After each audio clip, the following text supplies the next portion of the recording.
The Lord be with you. This is a reading of the Holy Gospel according to Matthew.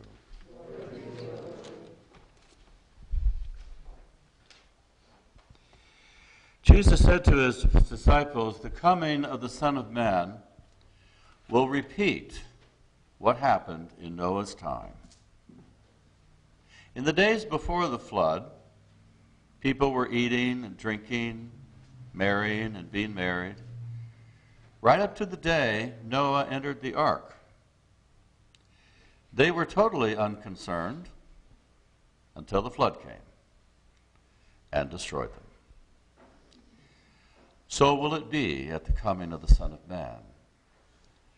2 men will be out in the field. One will be taken, the other one left.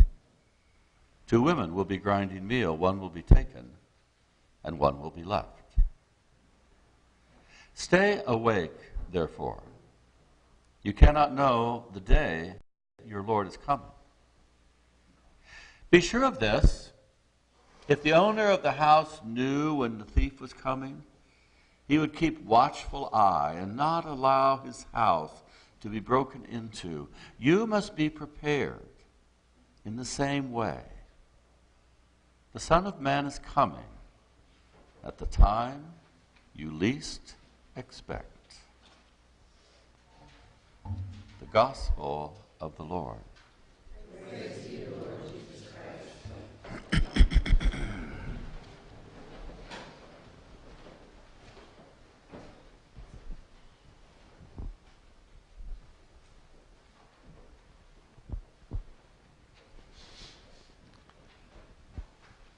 I would invite you to close your eyes and stay awake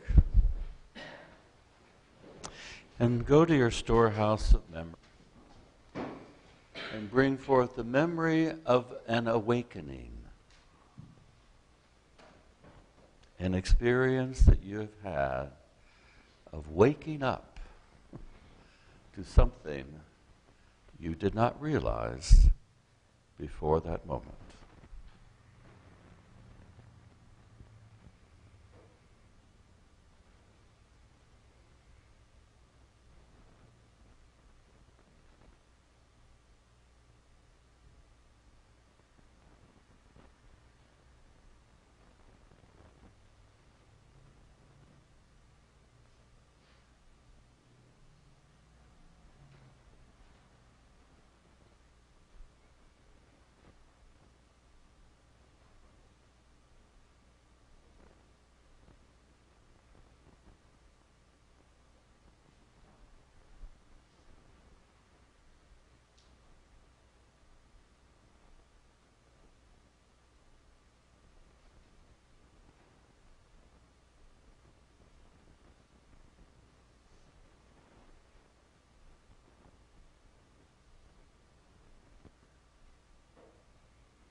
You may keep your eyes closed and stay in that space and tune me out if that's more important than what I have to say, which it may well be.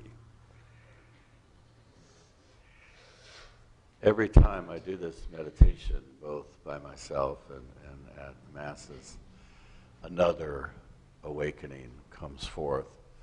It's not that I have to look through my storehouse of memory. One just pops out and just right there, and I'm taken right back to where that experience was, and kind of like going back in time, you know, when that awakening happened, and what a revelation.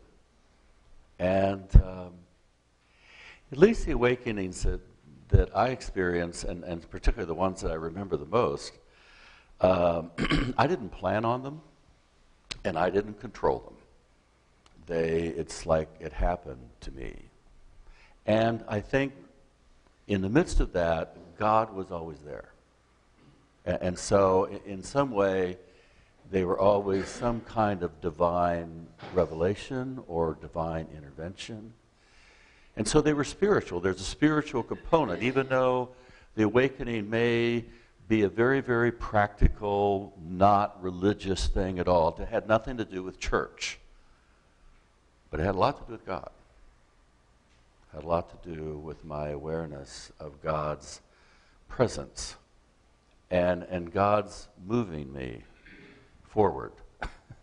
Sometimes kicking and screaming. You know, I'm not ready for that.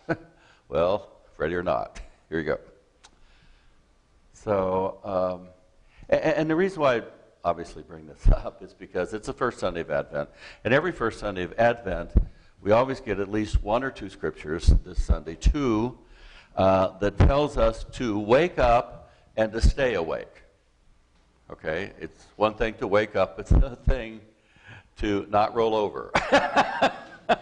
To get up, to get going, to get moving, to stay awake. Because it's important. It's important. And the go back to the first reading. The first reading, let me just go over that again just so we don't miss any of it. We are told by the prophet Isaiah, this is in chapter 2, this was addressed to the people who were living in exile. Their temple had been destroyed, their city had been destroyed, Palestine had been decimated, and they were shipped off to exile in Babylon as some sort of slaves or indentured people. And so they're indentured, they're going to a foreign place. Everything they had before, they no longer had no way to go back and to rebuild. It was out of their power, out of their control totally. So we have to remember when we hear these words, when were they written and to whom and why? Okay. So if you got that context, as bleak as that is, then you listen to these words. Come, let us climb the Lord's mountain. Let's climb to the house of God of Jacob, that God may instruct us in God's ways, that we may walk in God's path. For from Zion shall go forth instruction, the word of the Lord from Jerusalem. And the Lord shall judge between nations. The Lord will impose terms on many peoples. And when the Lord does, they shall beat their swords into plowshares. They shall beat their spears into pruning hooks. One nation shall not raise sword against another, nor shall they even train for war again.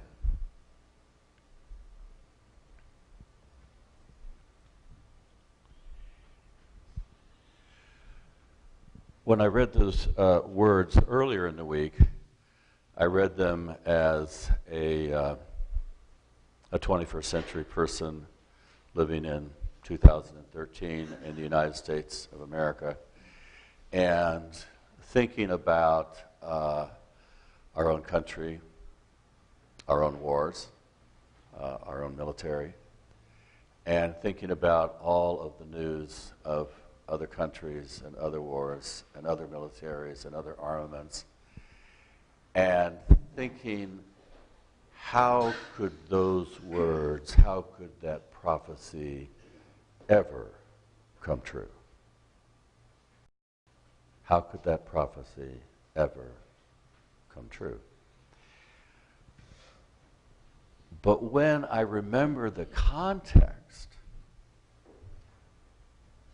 that these words were originally written, the people for whom they were originally written had way more reason to not believe this prophecy than I do. Way more reason. They had been defeated totally.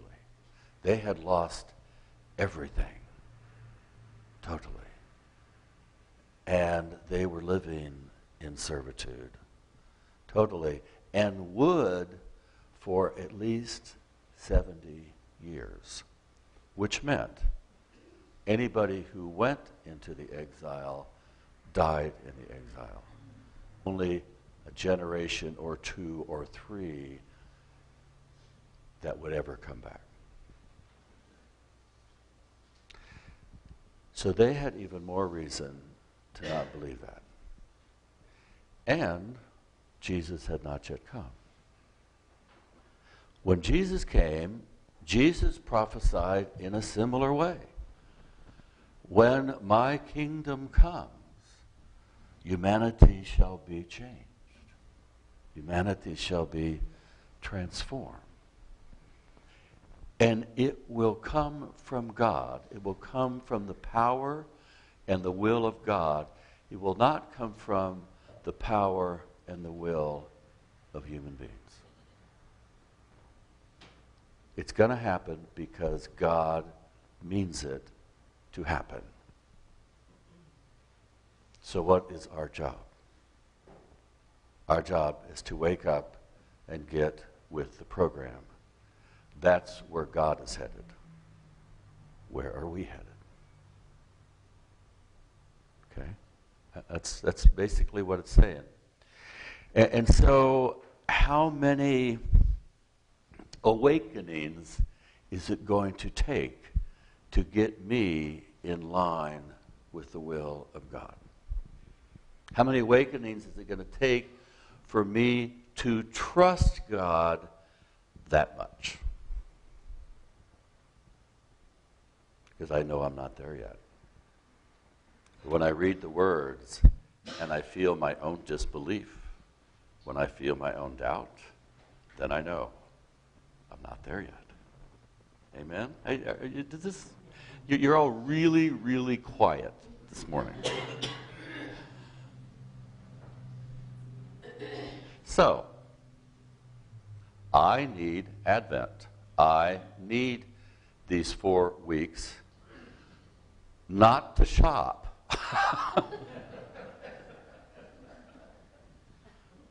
Okay?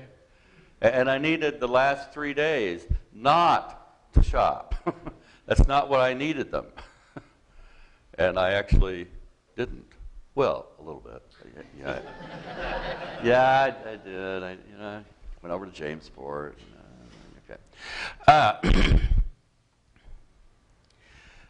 There is, okay, we all, how many have a Christmas list? How many have a Christmas list going, a to-do list?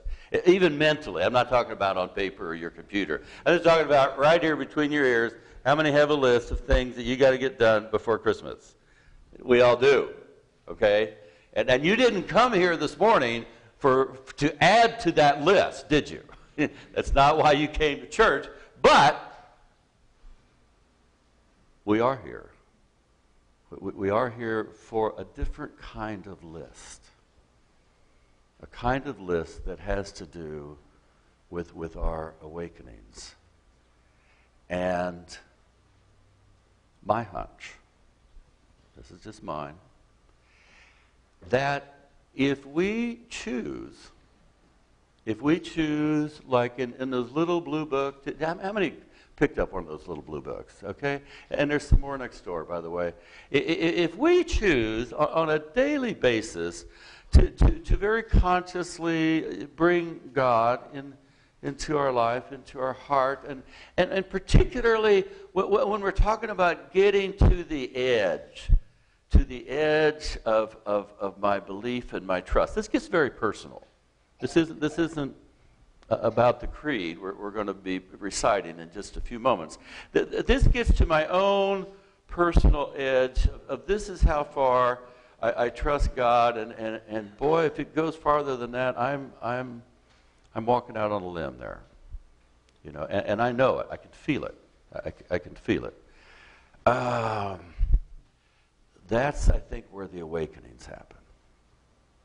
When we get to that edge, then the awakenings happen, and it makes for a whole different kind of Advent and Christmas when we allow that, when we attend to that, when we're willing to take that risk of God waking us up to the next step.